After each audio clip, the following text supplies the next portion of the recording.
G2's Valorant team in 2024 ended up exceeding most people's expectations, a team that came from the Tier 2 system in 2023. Making it through Ascension, no one really knew how this team was going to do at the Tier 1 level, and they ended up doing pretty well. However, a earlier than wanted exit at Champions 2024 ends up leaving this team with more questions than answered. Hey everybody, welcome back to the channel, and today we are doing a season debrief for the G2 2024 roster. We will be looking at the placements that this team got, some player stats as well as team stats, and talking about what the future holds for this team in 2025. So this is the board we have today. This is the format that I'm going to be following with most of my season debriefs. We will be talking about everything on this board, and we will be starting with the placements. Starting off the year at kickoff, this team placed 5th. They did end up making it into the play-in round. Unfortunately, with a loss to MIBR and a map 1 loss to Sentinel spelled the end for that team. And then going into stage 1, they ended up making a roster change, swapping out Net for Icy. They ended up putting Leaf on the Sentinel role. He was previously playing Duelist, and they brought in Icy with the idea that he would be the Duelist role now because they really liked Leaf on Sentinel. And while that decision did end up helping G2, their comps got a lot better after that change. There is still a question mark when it comes to this team's Duelist role,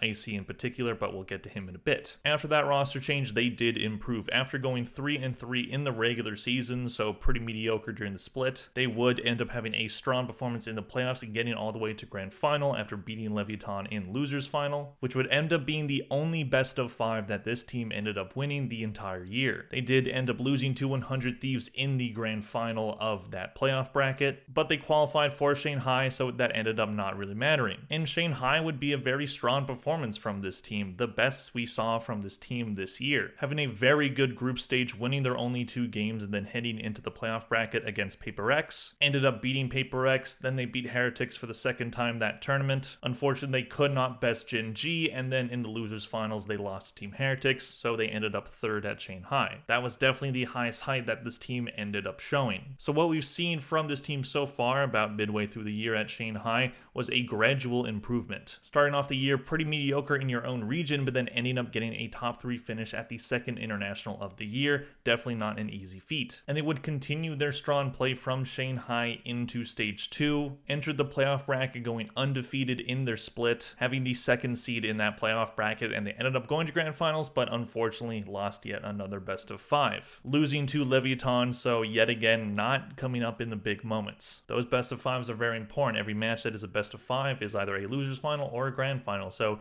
you have to be able to close those out. In G2, while they were really good and they were good at comebacks, they weren't necessarily good at a long haul marathon type of match. And because of that solid stage 2 performance, they qualified for Champions, but Champions would not go the way that they wanted them to. After yet again going perfect in the group stage, they entered the playoff stage and didn't win a single map, losing to Leviathan and Fnatic respectively, a 7th to 8th placement for this team. So this team not ending the year the way that they wanted to. There was much talk about this team's style of play, where they play a very slow, more methodical version of Valorant. And a lot of people don't like it, but it is a smart way to play the game, and it did end up getting them pretty far. Even though they had a disappointing end to the year, getting to the points that they did as a team from Ascension, that shows that Tier 2 teams have some validity, but also that this team's style of play, with the help of Valen as the IGL and Josh RT as the coach, definitely has some legs. That style of play would be enough to get this team pretty far, and once they refined it throughout the year, that's when you saw the team really improve. It wouldn't be enough to win them any tournaments. Looking at their best and worst map, their best map this year was undoubtedly Lotus. 11 wins, 6 losses on that map. Attack win percentage was 51%, defense was 57%. So while a lot of teams that have good records on Lotus usually have a pretty high attack number, G2 does not have the same. 51% win rate is solid, but not as high as other teams. However, a 57% defense win rate is definitely higher than a lot of teams. While their attack side on Lotus definitely left something to be desired, they had a very solid defense, so even if they had a mediocre attack side, if they're ending on defense, they have a pretty good chance at winning. However, their worst map by win percentage was Sunset. In the 6 times they played it, they only won 2. Attack side win percentage was 47 and defense was 48, so neither of those numbers above 50. Not a terrible record by any means. G2 had a pretty solid map pool throughout the year, but you definitely want those numbers to go up on a map like that. That's a clear weakness for them. Looking at their overall attack and defense numbers, on their attack side, in 907 rounds, they had a 52% win rate. Valen being praised for his attack side, IGLing, this team being very good on that side. 475 rounds won to 432 lost. And on defense, they would have their struggles, but they would only lose one more round than they won. In 909 rounds, they had a win percentage of 49%, 454 rounds won to 455 lost. So definitely some interesting numbers when you see there. They don't necessarily have elite numbers when you look at their players, which we'll get to, but when you look at these kinds of stats, even on their best map in Lotus, they don't have any of their sides at a above 60% win rate. So when you look at this team's stats, you see a very kind of even line. A lot of the players having similar stats, a lot of the map stats pretty close as well, which for some might be proof that this team is mediocre, but I think it just goes to show this team's style of play. Not necessarily going for the big moments, for the complete domination, for just out-fragging everybody, but a smart, slower style of Valorant that ended up getting them pretty far. Looking at their best and worst matchups in their region, they had a 4-0 record against Crew. They owned that team every time they played them. However, against 100 Thieves, they wouldn't have the same luck. 1-3 against them, but that last loss was during the playoffs of the Americas Stage 2, so that's pretty important. So now we're going to talk about all these players' individual stats. We will be looking at each player's average rating throughout the year. Unfortunately, the rating does not include Shanghai. For some reason, the game client in China doesn't give VLR the same access as they do in other regions, so they just don't have ratings for any tournament in China. It's very frustrating, especially when I'm trying to compile stats. So some of these ratings should probably be a little bit higher, so take that into account when I talk about them. But I've also included total kills for the year, total deaths, and total assists, as well as KD ratio and every character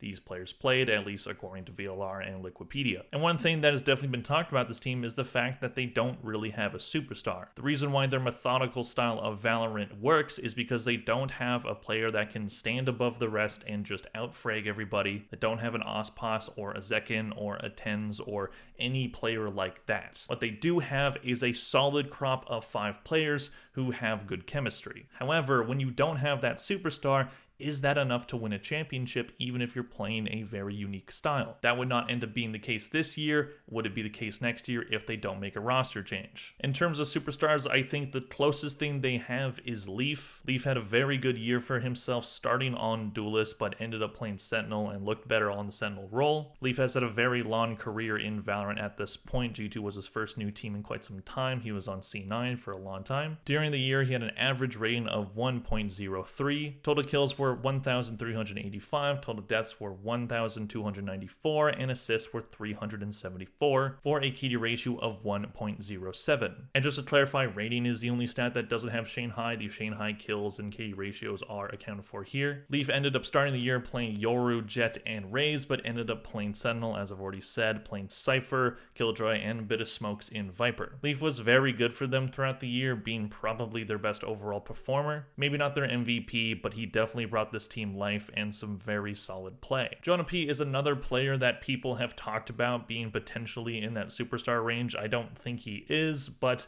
his stats are pretty good. Average rating this year of 0.99, so it would be the second lowest on the team, but if Shanghai was included, again, that'd probably be more. But overall, throughout the year, he had 1,207 kills, 1,262 deaths, 695 assists for KD ratio of 0.95. Doing this while mainly playing Initiator, playing Sova, KO, Breach, Sky, and Viper. Jonah P was definitely one of the better Initiator players in the entire Americas, finding a lot of value with his util. Very solid performer for them throughout the year. I don't think they get as far as they do without his help. Moving on, we have Trent, who is a player that a lot of people praised a lot when he first started in Valorant. When the guard roster first popped up and had a very strong performance in their own region, some were saying that Trent was potentially the best player in the world. Personally, I never bought that, and I don't think Trent has hit those heights at any point during his career. Not trying to shade him, I just think that's the case. However, he still is a very good Valorant player and had some pretty solid stats throughout the year. Overall rating of 1.02, 1,187 kills, 1,232 deaths, 600 assists for KD ratio of 0.94. So maybe that KD ratio is a little bit lower than you would want it to be, but he's not necessarily playing roles that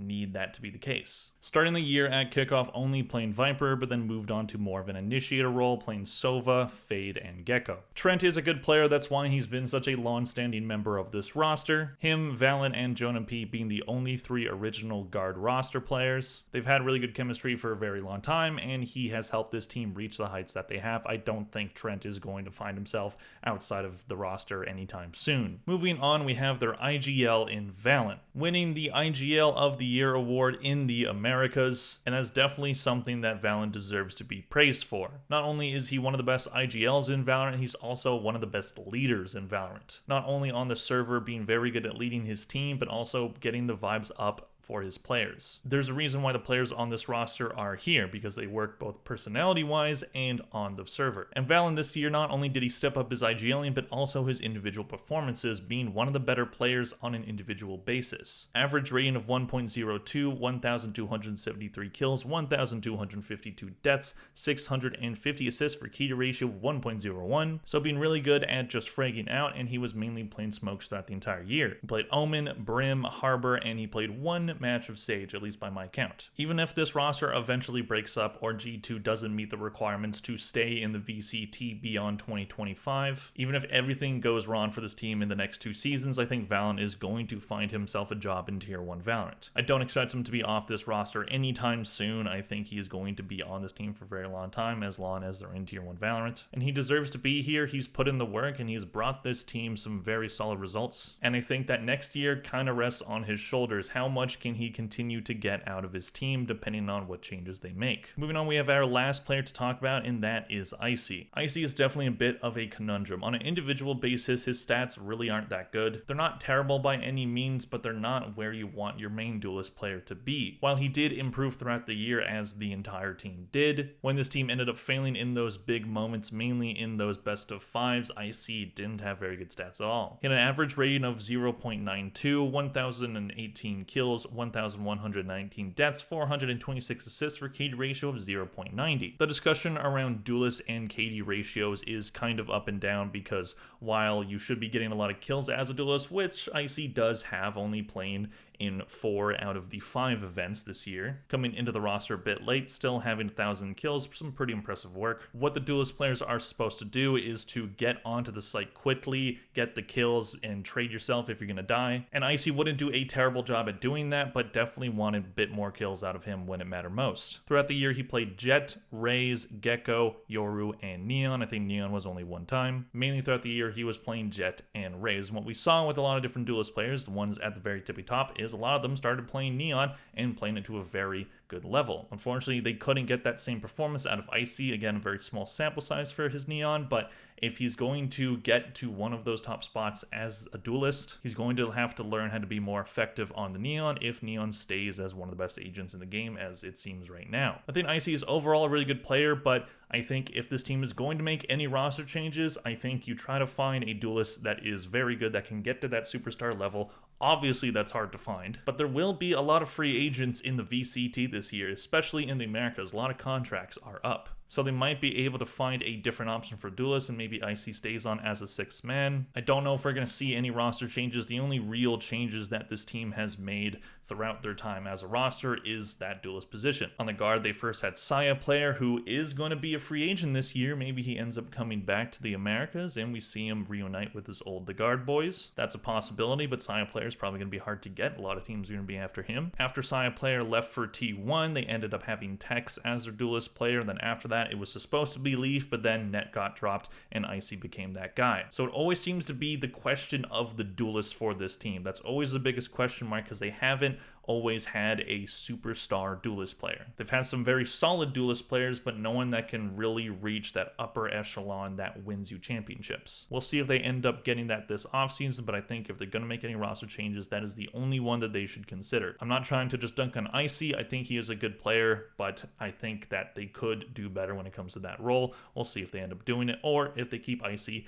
and he has a major bounce back next season. So that is all I have to talk about when it comes to G2 heading into the 2024 offseason. Let me know in the comment section down below what you think G2 is going to end up doing. Are they going to make a roster change? Are they going to run it back? And then if they do either of those things, how does next year go for them? Please click like and subscribe if you enjoyed this video. Thank you very much for watching, and I'll see you guys in the next one. Bye.